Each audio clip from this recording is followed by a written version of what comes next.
Hello student, मैं हूँ रीना। आप देख रहे हो रीना एकेडमी चैनल।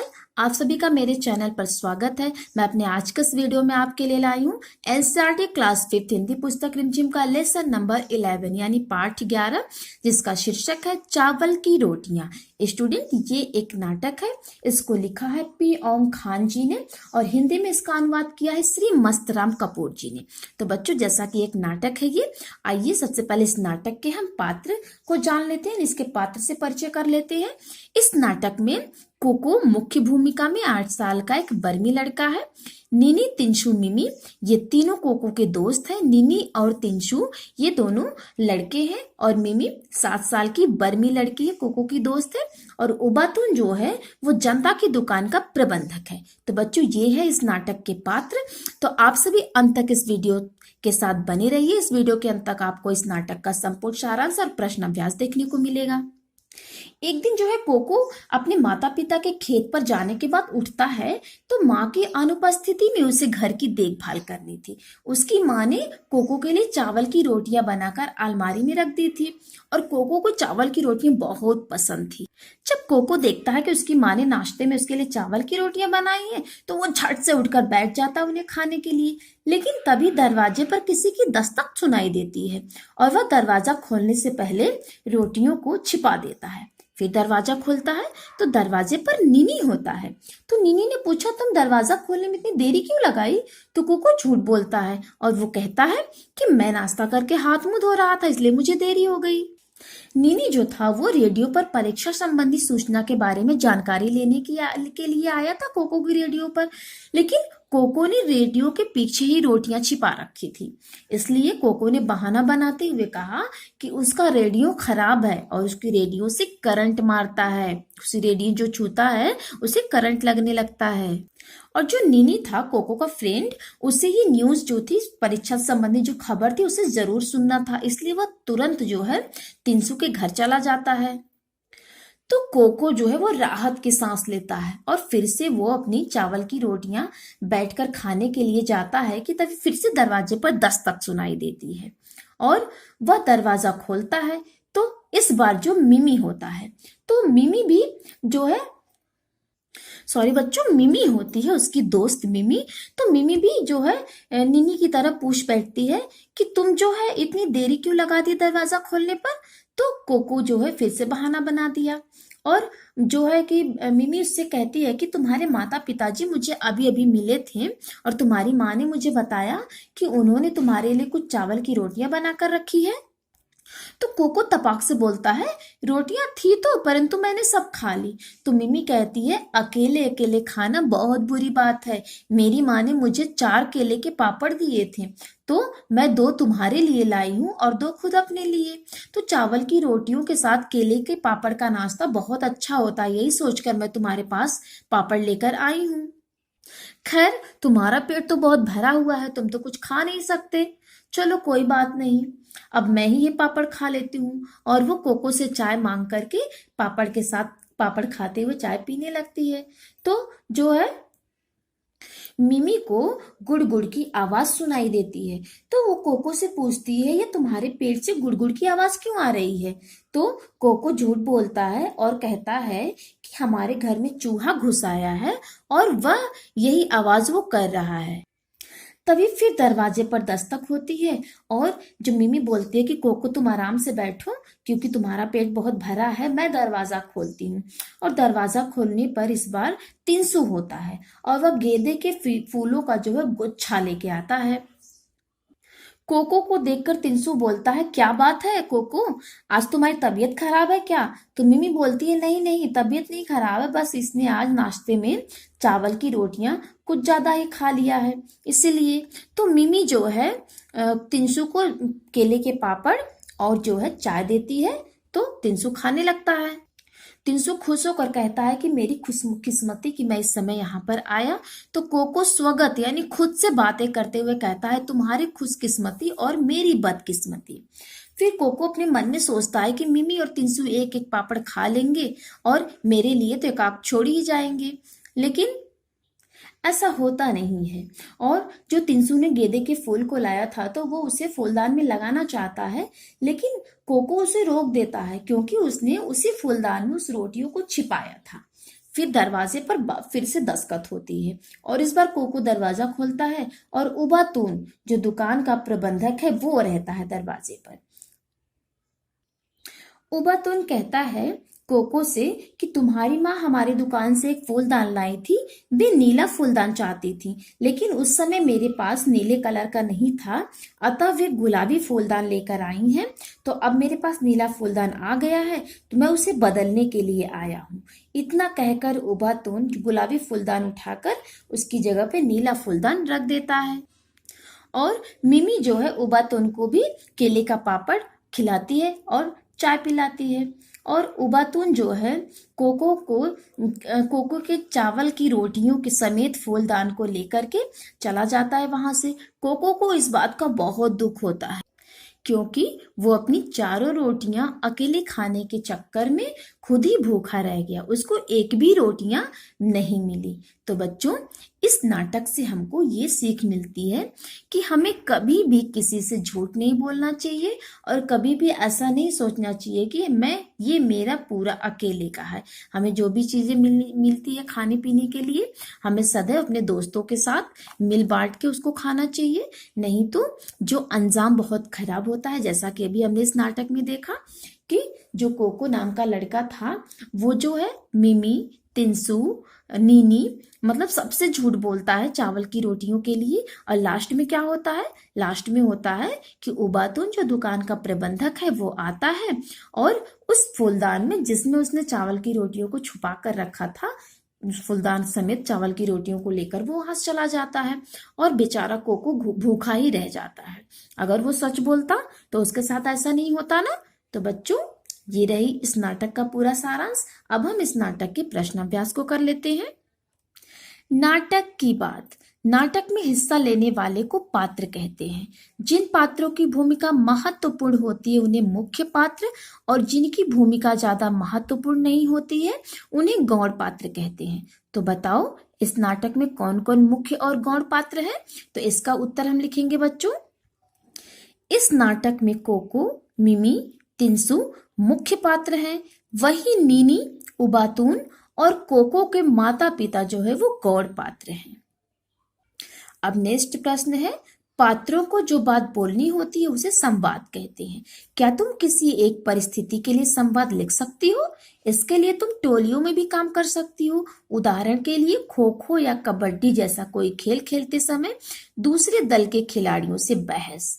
तो इसका हम लिखेंगे संवाद। संवाद किसे कहते हैं? सबसे पहले हम ये जान लेते हैं। 2 या 3 लोगों के मध्य यानी बीच में हुई बातचीत को संवाद कहते हैं। तो अब हम संवाद को कैसे लिखेंगे? उदाहरण है, पहले दल का खिलाड़ी कहता है दूसरे दल के खिलाड़ी से तुम आउट हो। दूसरे दल का खिलाड़ी पूछता है कैसे आउट हूं? तो पहले दल का खिलाड़ी कहता है क्योंकि तुम लाइन के बाहर थे। दूसरे दल का खिलाड़ी कहता है नहीं, मैं लाइन के अंदर था। तो पहले दल का खिलाड़ी कहता है बेईमानी से मत खेलो आदि। इस तरह से आपस में दोनों दल के खिलाड़ी बातचीत करेंगे। ये उनके बीच की संवाद हो गया। अब आगे है प्रश्न 3।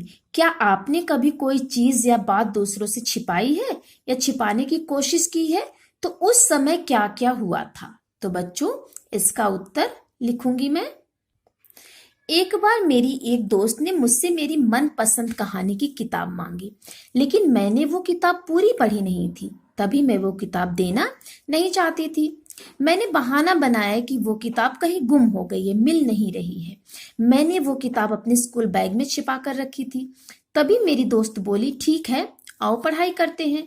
उसने बैग में रखी कहानी की किताब देख ली, तो मुझे स्वयं को बचाने के लिए फिर से बहाना बनाना पड़ा। तो बच्चों, ऐसा मेरे साथ हुआ है, तो मैंने ये अपने जो मेरे साथ घटित हुआ है मैंने उस घटना को लिखा है। अगर आपके साथ कोई और घटना घटित हुई हो जिसमें आपको बहाना बना के काम चलाना पड़ा हो तो यहाँ पर आप वो लिख सकते हो।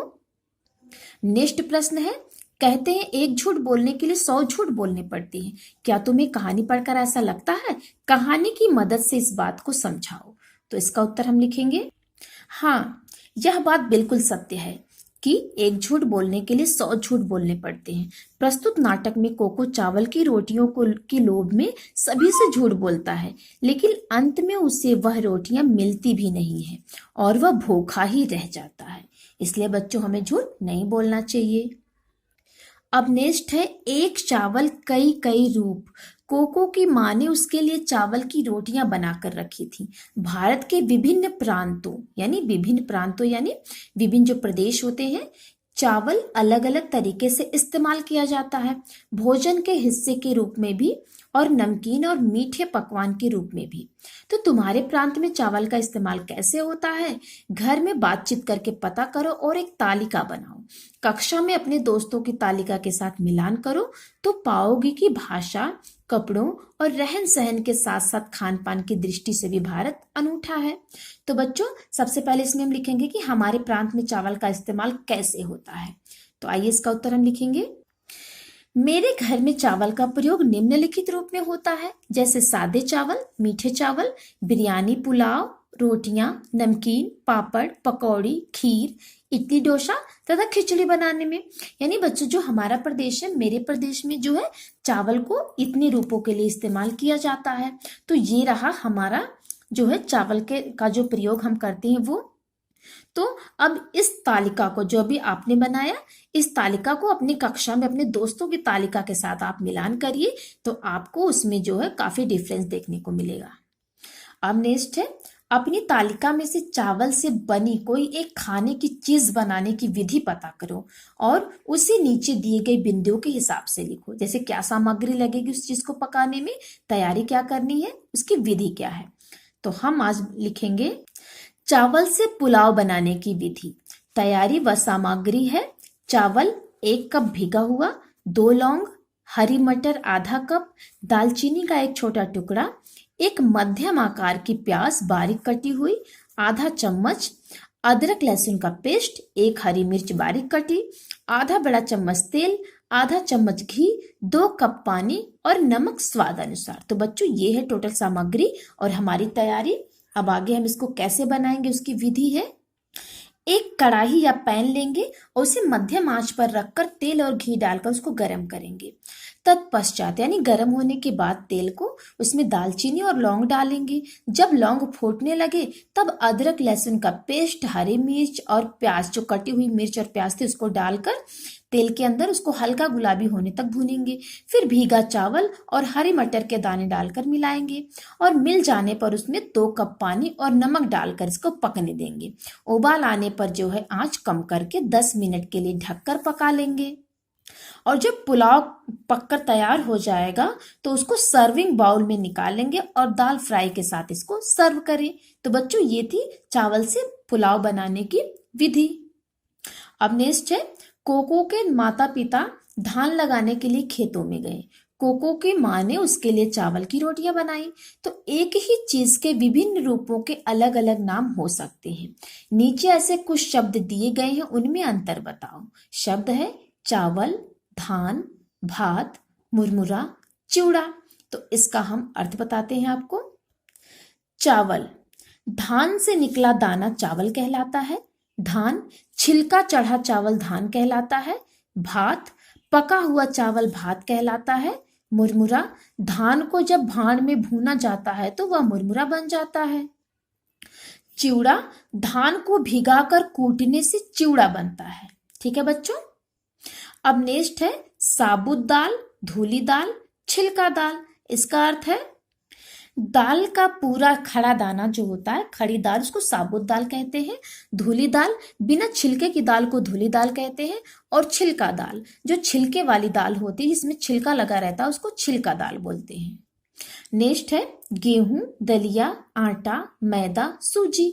इसका अर्थ है गेहूं एक अनाज है जिसे पीसकर आटा बनता है। दलिया, गेहूं को दरदरा मोटा पीसकर दलिया बनाया जाता है। आटा, गेहूं को पीसकर आटा बनता है। मैदा, गेहूं का छिलका उतार कर आटे से बारीक यानी महीन पीसकर मैदा तैयार किया जाता है। नेक्स्ट है सूजी, तो गेहूं, जौ आदि से बना मोटा आटा सूजी कहलाता है। ठीक है बच्चों, सूजी को रवा भी बोलते हैं। अब आगे है के, में, ने, को, से। कोको की माँ ने कल दुकान से एक फूलदान खरीदा था। ऊपर लिखे वाक्य में जिन शब्दों के नीचे रेखा खींची है वे वाक्य में शब्दों को आपस में संबंध बनाते हैं, यानी उनको आपस में जोड़ते हैं। तो नीचे एक मजेदार किताब अनारकों के 8 दिन का एक अंश दिया गया है। उसके खाली स्थानों में इस प्रकार के सही शब्द लिखो, अर्थात जैसे यहाँ पे के, में, ने, को से ये शब्द दिया है तो इस शब्दों को बीच में जोड़ करके हमें लिखना है। अनारको जो है वो एक लड़की है। घर के लोग उसे अन्नो कहते हैं। अन्नो नाम छोटा जो है सो उससे हुक्म चलाना सबसे आसान हो जाता है, यानी आसान होता है। अन्नो पानी ले आ, अन्नो धूप में मत जाना, अन्नो बाहर अंधेरा है कहीं मत जा, बारिश में भीगना मत। अन्नो और कोई बाहर से घर में आए तो घर वाले कहेंगे ये हमारी अनार को है, प्यार से हम इसे अन्नो कहते हैं। प्यार से आज अनार को सुबह सोकर उठी तो हाँफ रही थी। रात सपने में बहुत बारिश हुई। अनार को ने याद किया और उसे लगा आज के सपने में जितनी बारिश हुई उतनी तो पहले के सपनों में कभी नहीं हुई, कभी नहीं। जम के बारिश हुई थी आज के सपने में और जमकर उसमें भीगी थी अनार को, खूब उछली थी, कूदी थी, चारों तरफ पानी छिटकाया था और खूब खूब भीगी भी थी। तो बच्चों ये कहानी पूरी हुई। तो यहाँ इसके बीच में के, में, ने, को से जो शब्द इसमें जुड़े हैं इसको संबंधवाचक शब्द बोलते हैं। ठीक है बच्चों। स्टूडेंट इसके बीच में जो के, से, ने, में ये जो शब्द जुड़ करके इस अनारकों के 8 दिन की कहानी को इसने पूरा किया है, इसको संबंध बोधक शब्द बोलते हैं। इसको जो है इन शब्दों का प्रयोग किया जाता है एक दूसरे से संबंध में रिलेशन बनाने के लिए, इनका उनका संबंध बनाने के लिए। तो ये हमारा जो है लेसन नंबर 11 चावल की रोटियां नाटक का संपूर्ण सारांश और इसके प्रश्नाभ्यास कंप्लीट हुए। ओके बच्चों, थैंक यू।